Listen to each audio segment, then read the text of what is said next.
So Cancer, your week commencing the 30th of December forecast begins with that alignment in your relationship sector.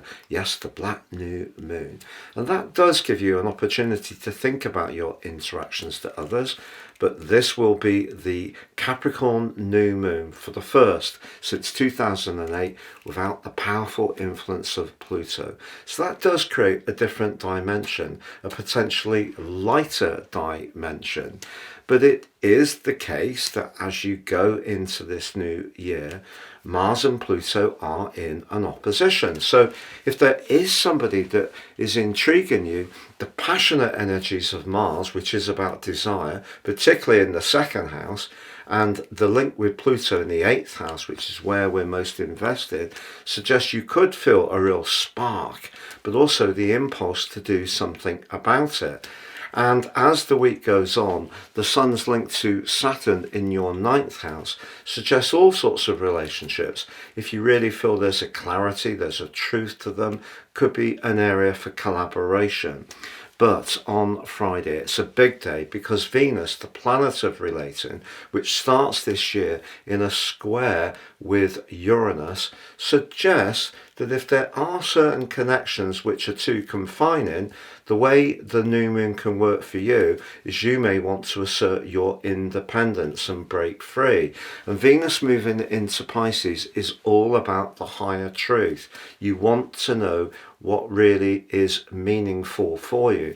But if you are going to be heading off anywhere, particularly for a longer haul journey or expedition, Venus moving into the 9th house gives you an opportunity to really immerse yourself in that environment and enjoy every single second.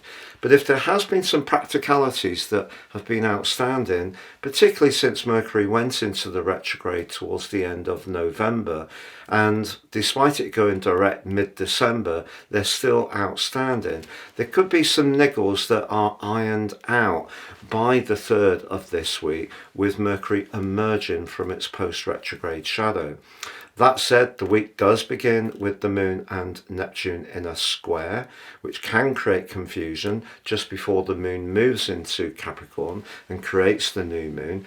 And as the week draws to a close, it's repeated in a different way with Mercury, despite it coming out of that post-retrograde shadow, squaring up to Neptune in the same location of Venus and also of Saturn.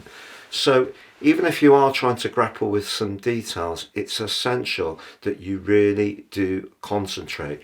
But if you're having a big discussion around a financial matter towards the end of this week, one of the key issues with this is to try to handle any potential frustration which could be experienced if the other side don't understand exactly what you want to achieve. So, for example, if you're trying to talk to your bank, patience really will be a virtue.